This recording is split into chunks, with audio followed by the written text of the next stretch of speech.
1 Pedro capítulo 5, versos 6 e 7 somente, irmãos. Humilhai-vos, portanto, sob a poderosa mão de Deus, para que Ele, em tempo oportuno, vos exalte, lançando sobre Ele toda a vossa ansiedade, porque Ele tem cuidado de vós. Agora leia com o pastor, vamos ler juntos? Vamos lá? Humilhai-vos, portanto, sob a poderosa mão de Deus, para que Ele, em tempo oportuno, vos exalte, lançando sobre Ele toda a vossa ansiedade, porque Ele tem cuidado de vós. Vamos orar mais uma vez?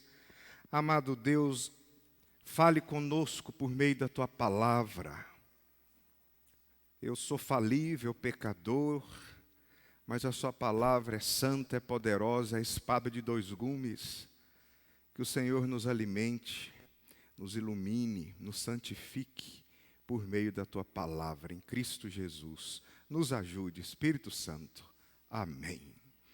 Amada igreja, nós vivemos em uma era hipervigilante, né? Tudo é vigiado, existe uma hipervigilância social no mundo inteiro, certo? A cultura dos nossos dias, ela nos vende uma ilusão de que somos soberanos, esse é o problema. Soberano do nosso próprio destino, de que nós somos os capitães da nossa própria alma. Contudo, o preço dessa suposta soberania é uma ansiedade paralisante.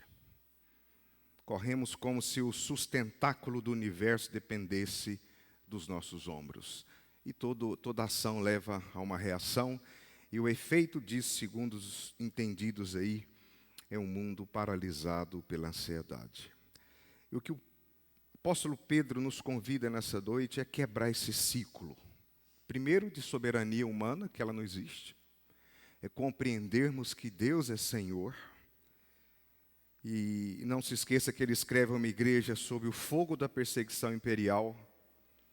A receita para a paz não é o que o estoicismo pensa, nem o ativismo prega, mas Pedro está dizendo para aqueles irmãos naquela época e para nós hoje, que a receita da paz é uma virtude quase esquecida, a humildade diante de Deus. Humilhai-vos. A humildade diante da soberania de Deus. Nosso texto afirma de forma cirúrgica que a ansiedade nada mais é do que uma crise de orgulho disfarçada. E que o único antídoto eficaz é lançar-se pactualmente, em aliança, nos braços daquele que cuida de nós. Mas vós sois dele. Primeira leitura dessa noite. Vós sois dele. Então, essa ansiedade contemporânea dos nossos dias, na verdade, é um orgulho disfarçado, porque ela nos ataca tão fortemente, porque cremos que somos senhores da nossa vida e da vida de todo mundo. Nós temos que olhar primeiro ao contexto do que foi lido. Essa humildade é chamada para ser compreendida diante de uma Babilônia chamada Roma. Num tempo que estávamos, naquela época, à vésperas da perseguição neroniana, que foi a pior de todas, se não uma das mais difíceis. Destinatários, os chamados.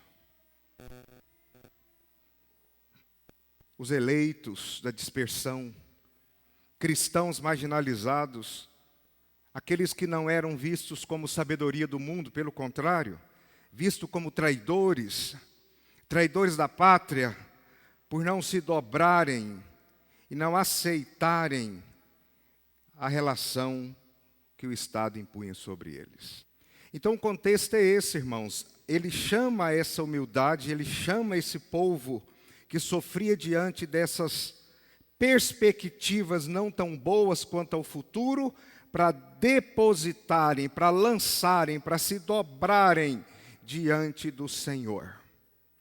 Capítulo 5 de 1 Pedro começa instruindo os presbíteros, vocês lembram muito bem disso.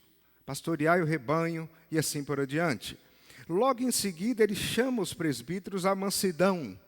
Depois ele diz, e igualmente os jovens, nos versos 1, 2, 3 e 4, não é? Os jovens deveriam também se submeter a Deus. O versículo 5 serve como uma dobradiça, porque Deus resiste aos soberbos, mas dá graça aos humildes. Então, o verso 5 é como uma porteira que se abre para nós compreendermos o quão é bom descansarmos. Não é uma ordem isolada, é a única sentença teológica de todo o capítulo 5. É que Deus resiste aos soberbos, mas dá graça aos humildes. Então, parece que o que Pedro trata aqui é que a falta de humildade gera em nós todos essa codependência desse controle, desse movimento social que jamais vai estar em nossas mãos. E se a gente olha o contexto de aliança, a expressão potente mão de Deus é um eco profundo do Antigo Testamento, porque Pedro ecoava muito o Antigo Testamento. Ele evoca Êxodo 3,19, por exemplo, a mão de Deus é a mão que liberta o povo da aliança do Egito. Mas é também a mão que disciplina Israel no deserto. O que Pedro está dizendo a priori é que a mesma mão da aliança que esmaga os impérios é a mão que molda a igreja em seu sofrimento.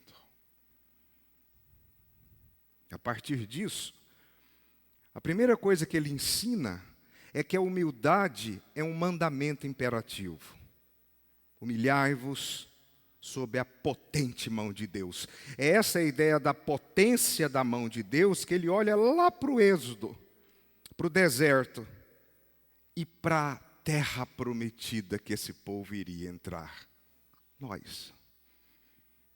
Ele está dizendo que essa potente mão de Deus, que esmagou aquele povo no deserto, mas que cuidou dos chamados e que está conduzindo a igreja, e que essa igreja, não obstante ser sofrida e sofrer, ela será inteiramente guardada até o fim. É sob essa mão que nós temos que nos humilhar, ou seja, sob o Deus da história. A palavra humilhar é um verbo imperativo que traz uma conotação aurista, que o pastor vai te explicar. É um auristo passivo. Por que eu estou falando isso hoje? Porque é importante, é crucial para o texto, senão não falaria. Porque ele escolhe isso, o escritor escolhe isso, porque ele queria trazer o sentido de permitam ser humilhados. Não tenham a humilhação como algo menor, que os faz inferior, ou submetam-se voluntariamente, é essa a ideia. O que ele não pede é que nós fabriquemos uma alta ajuda, uma baixa autoestima. A ideia do verbo é exigir um reconhecimento teocêntrico de nossa total dependência de Deus. Não é aquela humildade onde nós, humildemente, fabricamos essa falsa humildade no sentido de baixar a cabeça e não se contentar, não é com o meu tempo, mas ficar sempre como um grande sonhador. O que ele está chamando é que eu me humilho diante de um Deus que tem mão forte e que é Senhor da história, e esse humilhar é reconhecer teocentricamente a minha total dependência dele de vida e de morte. Essa semana todos ficamos impactados, como aquela menina, 21, 24 anos, algumas reportagens dizem 21, outras 24, de modo que ainda uma criança, não é, com um noivo ali, foi fazer um salto de uma nova modalidade de um esporte, que amarra a corda não no pé, mas na cintura. E por incrível que pareça, aqueles 4 homens tomam aquela moça como uma pedra e a jogam para a morte. A pergunta é onde Deus estava? Exatamente ali, no trono do universo, regendo todas as coisas. E Ele não deve explicação nenhuma para nós. Se humilhar diante da mão dEle, como bem pontua um teólogo reformado da Escócia chamado William Steele, não é pensar menos de nós mesmos, é pensar menos em si mesmo. É pensar mais na soberania absoluta de Deus sobre as circunstâncias mais escuras, como foi o caso dessa moça. Como isso é possível? Não sei. Mas eu sei quem sabe todas as coisas.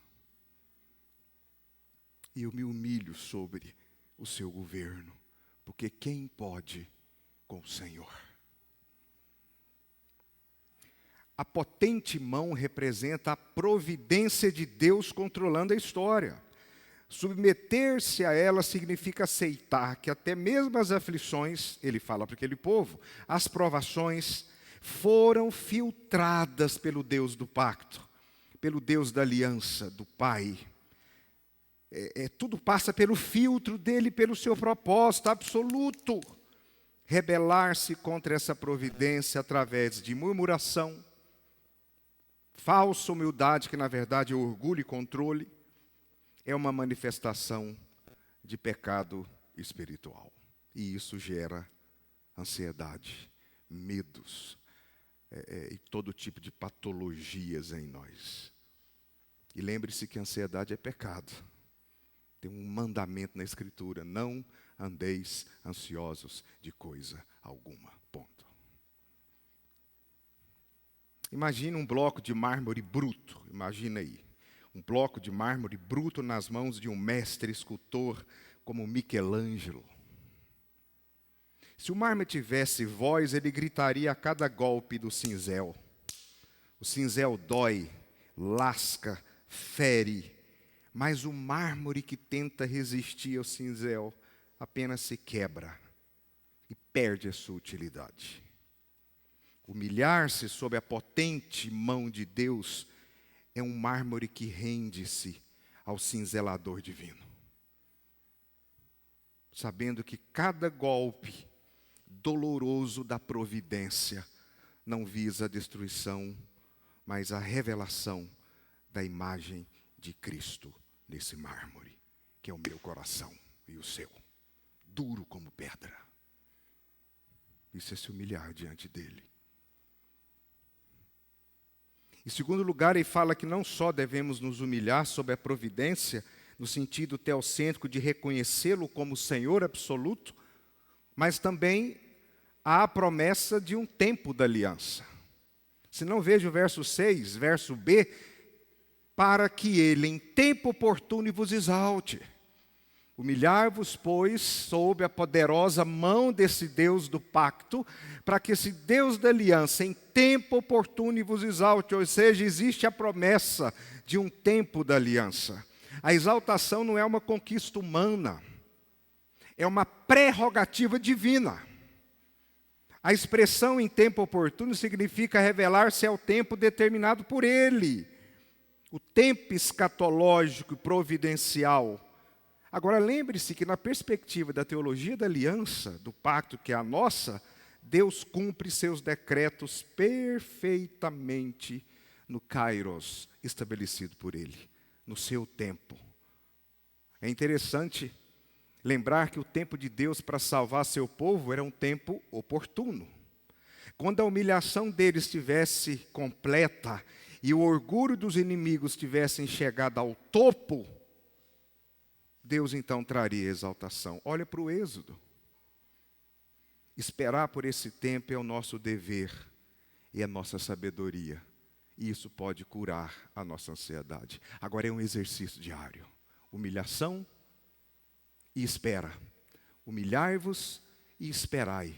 Humilhai e esperai. É tão difícil para nós o primeiro quanto o segundo. É difícil demais. Eu estou pregando esse texto hoje para vocês, mas eu não o vivo. Talvez você é um ser hoje do século 21, completamente descansado na soberania de Deus e que deita e dorme. Eu te admiro. Eu luto com esse texto. Eu confesso a Deus a minha miséria.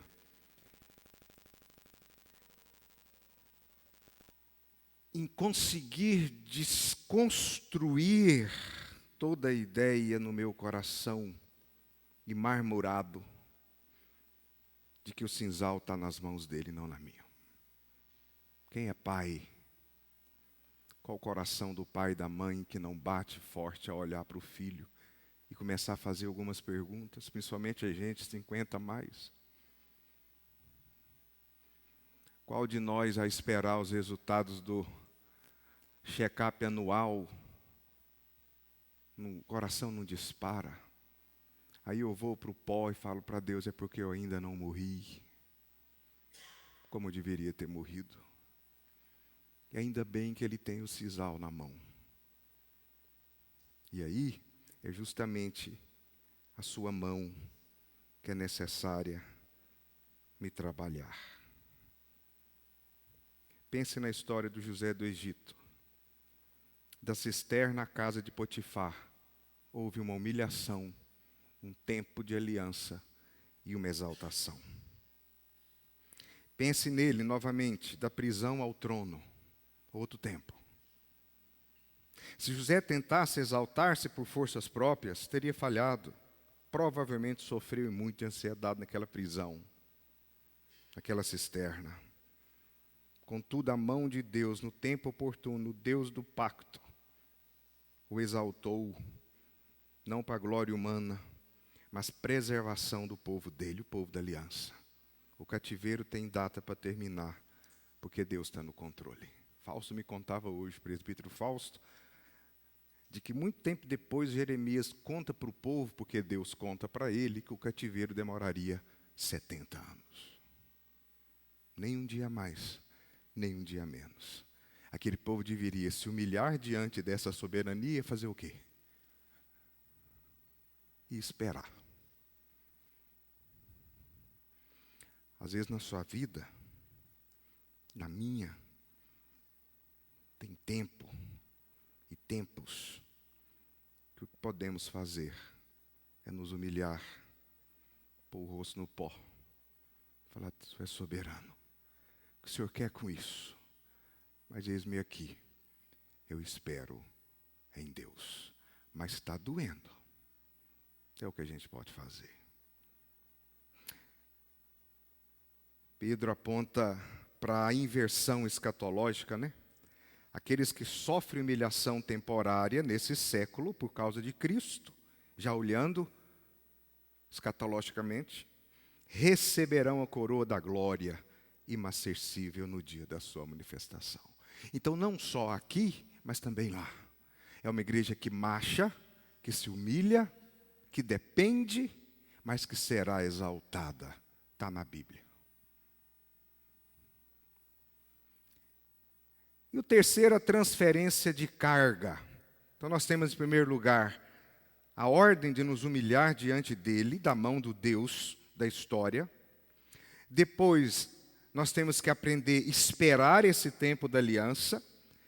E em terceiro lugar, no verso 7, ele diz, lançando sobre ele a vossa ansiedade. Existe um exercício aqui, dentro da literatura do texto.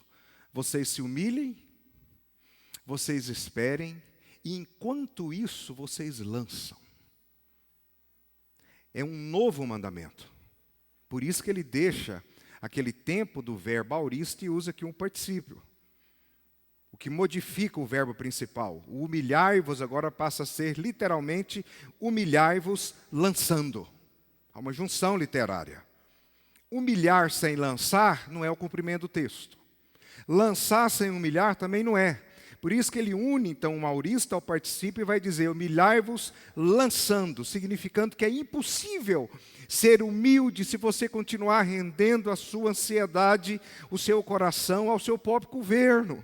A ansiedade crônica é o sintoma visível do orgulho dos dias de hoje. É um orgulho invisível, tenta governar o que apenas Deus pode governar. A vida do meu filho, do seu, a minha, a dos meus amigos, a dos meus irmãos, a do mundo inteiro, a do universo inteiro, das amebas, dos vírus, das bactérias, aos monstros marinhos, todos eles são chamados pela mesma voz de Deus. A diabada inteira serve a Ele. Então existe aqui agora um mandamento que foi unido: humilhai-vos lançando. Ou seja, eu me humilho quando eu lanço sobre ele a minha ansiedade. Veja que ele não ignora que somos ansiosos. Ele apenas diz: lance a sua ansiedade sobre mim. Larga de ser orgulhoso e sabe que eu é que mando aqui. Agora, isso é fácil? Não é. Não é fácil. Para nós, não. John MacArthur é um comentarista batista. Ele usa uma precisão muito boa ao dizer sobre esse texto.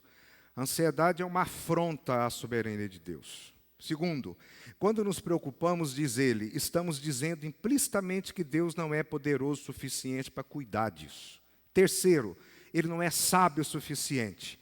Quarto, ele não é amoroso o suficiente para cuidar de nós. Lançar é um ato de adoração, de culto, e ele diz de rendição pactual. Quando eu me lanço a ele morto e ressuscitado em seus braços, é uma rendição em obediência, pactuativa. Ele é meu Pai. Que idiota sou eu de não crer que Ele me ama o suficiente, Ele é sábio o suficiente, Ele é poderoso o suficiente e Ele é amoroso o suficiente para cuidar de mim, que sou um ser insignificante dentro de um planetinha, dentro de um universo inteiro que a Escritura diz que Ele tem na palma da sua mão. Há uma antiga história de um viajante, irmãos, que caminhava por uma estrada de terra, sob um peso enorme, um saco de pedras sobre as suas costas, e ele caminhava. Até que um fazendeiro, conduzindo uma carroça, que essa carroça era puxada por cavalos, parou e ofereceu a esse homem uma carona. Qualquer um faria. Eu estou numa carroça, tem um homem caminhando com um saco de pedras nas costas, ele parou e falou, entra aqui, põe esse saco aqui. O viajante agradeceu, subiu na carroça e sentou-se.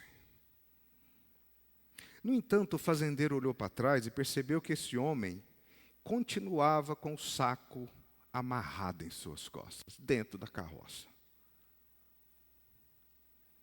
Suando e ofegante. O fazendeiro disse, amigo, por que você não coloca o saco no chão da carroça? O homem respondeu, já é uma grande bondade do Senhor carregar-me a mim. Eu não quero abusar da sua bondade, colocando também meu saco aqui. Nos ritmos da tolice daquele homem. Como? O saco já estava lá. É exatamente isso que nós fazemos com Deus. Estamos na carroça da graça, soberana, salvos pela aliança, insistindo em carregar um peso morto de pedras, chamada de preocupações diárias em nossas costas. E quando ele diz, me dá esse saco, a gente constrangido diz, não, o Senhor já me salvou, deixa que agora eu toco. Entrega a Ele. O que você não pode fazer? Entrega a Ele. E aquilo que você pode fazer, o que você pode fazer? Quero que você pense. Eu acho muito bom, não vou falar, mas o que você pode fazer? O que você pode dar?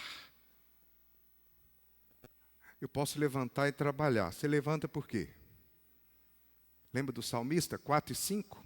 Deito, durmo, acordo, porque o Senhor me sustenta. Até o ato de acordar é uma sustentação. Deixa eu te fazer outra pergunta. Qual foi o seu papel durante 9 meses morando no ventre da sua mão como alma vivente? Ventre da sua mãe, alma vivente. 9 meses. O que você fez? Para sobreviver, para se formar, para crescer? Aí você nasceu, eu nasci, e agora nós queremos tomar a rédea das nossas mãos?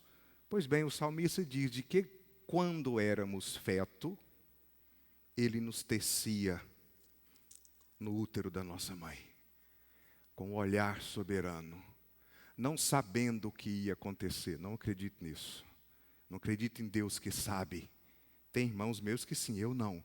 Eu acredito em Deus que decreta todas as coisas. Eu quero contar só a história de um anão do Antigo Testamento. E você vai entender isso, que até sobre nossos pecados ele é soberano. Moisés, criado no Egito, inteira 40 anos. Adotado pela filha, não é? Conhecedor agora de todos os trâmites do Egito. Morava num palácio, as mulheres mais lindas, enquanto o povo dele era escravo, que isso fazia com que ele sofresse, talvez um dia sim, outro não, um mais, outro menos, mas de modo que ele estava muito bem. Qualquer um que chegasse para Moisés nessa situação e falasse para ele: eu queria pedir para o senhor ir lá no faraó e falar para ele tirar o povo, porque eles precisam adorar a Deus no deserto. Moisés vai falar o quê? Não, eu não vou sair daqui não, velho. Mas você tem que ir para o deserto, ficar 40 anos lá. Não, eu vou ficar aqui, fui criado aqui, Deus me colocou aqui. O que Deus faz? Ele permite que Moisés, em sua idiotice humana, assassina uma pessoa. A partir disso, ele começa a ser procurado pela Interpol da época. Ele então foge do Egito. E ele vai para onde? Me diga. Aonde Deus queria. Está vendo? Aí lá, ele fica 40 anos, até que um dia Jesus fala com ele numa sarça. Curioso para ver o que estava acontecendo. Deus fala para ele: eu quero que você agora volte para o Egito. Não vou nem a pau, vai sim. Eu sou contigo, toma meu cajado em mãos. Quem fez o surdo, Moisés? Quem fez o mudo, Moisés? Argumentando com Moisés. Quem fez o que vê? Quem fez o cego? Porventura não sou eu?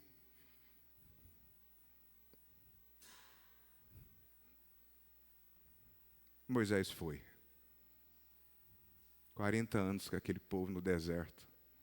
Morre. E tudo que Deus queria era glorificar o nome dele em Faraó. E ele fez isso. Usou rã, mosquito, bicho, rato, sapo, rio, tudo. Até Moisés.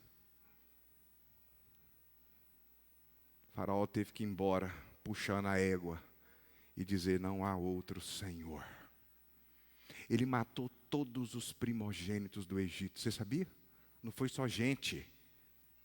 Todos os primogênitos.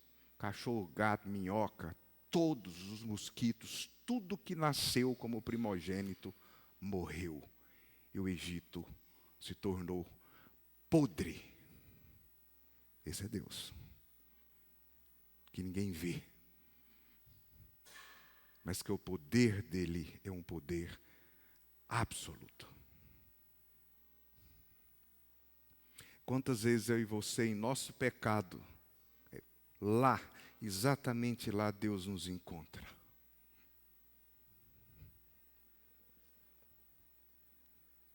Somos ou não idiotas na carroça, com saco de pedras nas costas? Eu sou. De todo esse estudo que eu fiz, o que eu mais me identifiquei foi com essa ilustração do carroceiro. Falei: aqui estou eu, dentro da carroça da graça, não entregando o meu saco de pedras a Cristo. Por quê? Porque eu sou orgulhoso. Esse eu vou levar. Vai, né? Você vai ver, Alex. O fundamento teológico do cuidado, para terminar.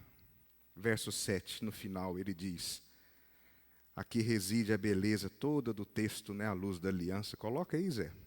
Porque ele tem cuidado de vós. Lança sobre ele. Por quê? Porque ele tem cuidado de vós. Toda a beleza bíblica teológica da aliança está aqui. Porque podemos arremessar o fardo?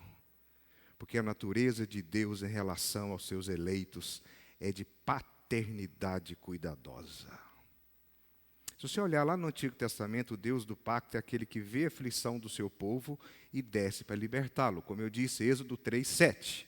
No Novo Testamento, Jesus ensina no Sermão da Montanha que o Pai cuida dos lírios do campo, das aves dos céus, e que nós valemos muito mais que eles. Como nos lembra, por exemplo, o texto mostrando que o Deus da aliança não é uma força abstrata, não é um motor imóvel aristotélico. Ele é Deus e vivo, cujo conhecimento de nós é íntimo, é pessoal, ele é Emmanuel, cujo cuidado é providencial, abrange desde as galáxias até o número de fios de cabeça a cabeça de todas as cabeças. Pedro fundamenta esse imperativo porque ele tem cuidado, não é um imperativo ético do sofrimento, na realidade do caráter dele. Ele cuida. Ele é Deus cuidador. Não nos humilhamos diante de um tirano cósmico. Agora vocês imaginam os irmãos ouvindo isso lá na Babilônia, debaixo da mão de Nero. Ele está dizendo, se humilhem diante dele que governa Nero. Morram com essa esperança, porque ele é um pai cujo cuidado pactual de aliança, como mediador Jesus Cristo, provado de forma definitiva na cruz. Imagina um bebê dormindo. A Isabela está lá com o dela, está desse tamanhozinho, dormindo. Quando eles dormem, não é? No colo da mãe, no meio de uma tempestade. Daqui um dia é a Tonele. Chuva caindo, vento rugindo para todo lado, trovões, janela batendo, neta acorda, fecha as janelas, cabe energia. E a criança continua dormindo. Ela não desenvolve úlcera de estresse, doença autoimune, como esse que vos fala. Ela não perde o sono. Por quê que a criancinha é assim? Porque ela compreende os meandros do cuidado da mãe e não entende nada de tempestade. Ela só sabe onde ela está. Ela dorme porque conhece o braço que segura. Ela confia que a sua segurança está ali, no aconchego, no cheiro da sua mãe. A nossa paz não vem de entender a tempestade, mas de conhecer qual mão nos sustenta na tempestade. Isso mudava tudo. Uma vez meu mestre, eu tenho um professor que me orienta até hoje. Ele pediu que eu lesse o Salmo 139. Eu lembro que eu li numa aula de escola dominical, lá na 68. E ele perguntou para mim, e agora? Eu falei, o quê? Ele falou assim, você crê nesse Salmo? Eu falei, sim. Ele falou, não crê. Não crê. Nenhum texto desse aí que você leu, você crê. Sonda-me, ó Deus.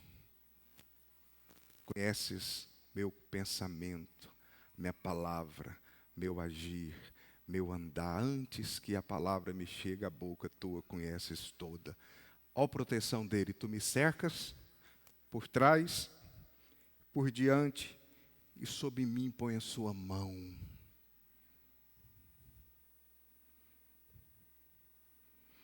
Aí ele falou uma frase para mim assim, o dia que nós crermos nesse salmo, cumprido cabalmente em Jesus Cristo,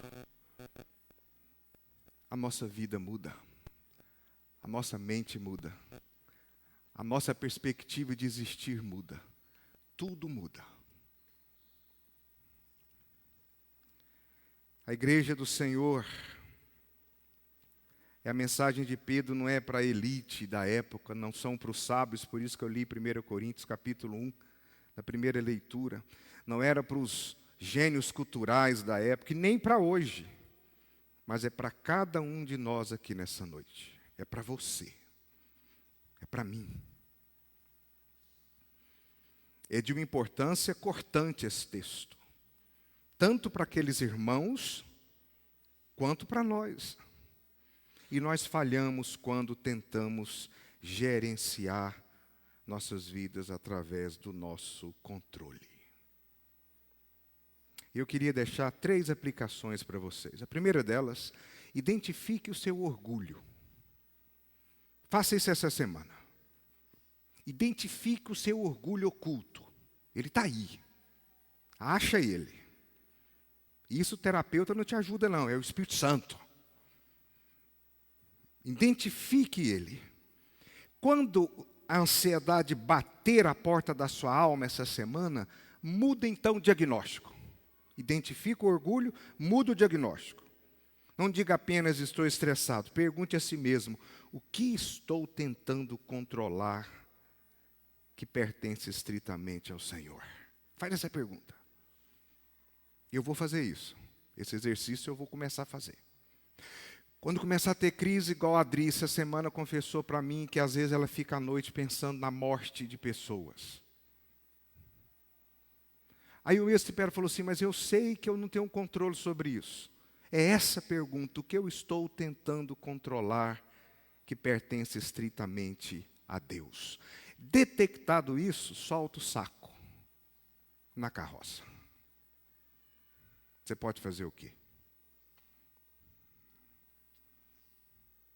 O que aquela moça que foi lançada daquela ponte podia ter feito? Não ido lá? Não, ela tinha que ir lá. Ela poderia ter olhado a corda? Ela poderia um monte de coisas. A pergunta é, será que ela tinha controle sobre isso? Quem tem? Eu sou o Deus da vida e da morte, e ninguém se escapa da minha mão. O segundo exercício é o do lançar. O primeiro é humilhar, encontra seu orgulho. O segundo é lançar. Transforme suas listas de preocupações em altares de oração. Então, quando você estiver anotando, eu tenho que ir lá em tal lugar, aí você transforme cada item desse num lugar de orar. E no dizer, não é, bíblico, a oração é a principal expressão de gratidão e de humildade. Só ora o humilde. Só ora aquele que sabe quem manda. E aí, nesse exercício, lance seu fardo sob oração e abdica do seu controle. Ou seja, você tem que orar, irmão. Eu tenho que orar mais. Pegou a lista, eu preciso pagar isso, fazer isso. Pois bem, está aqui a sua lista de oração da semana. Ponto a ponto. Dobra seu joelho e fala, eu não sou capaz disso, nem disso, mas eu vou trabalhar, vou lutar, vou suar, vou pelejar, mas a minha vida é do Senhor, eu posso empacotar daqui um pouco. Então eu entregue isso ao Senhor nas suas mãos, a sua venda, a sua compra, a sua vida, ela é Ele. E eu acho que a gente melhora e muito essa nossa questão de ansiedade. E terceiro, lembrar da esperança. Humilhação, lançamento e esperança. Espere, eu te exaltarei em tempo oportuno. Descanse na fidelidade da aliança. Lembre-se de que a mão que governa a sua vida é a mesma mão que foi cravada nessa cruz atrás de mim. É a mesma mão furada. Toca aqui. Se ele deu a mão dele a ser pregado em cravos, ele não vai cuidar do seu almoço?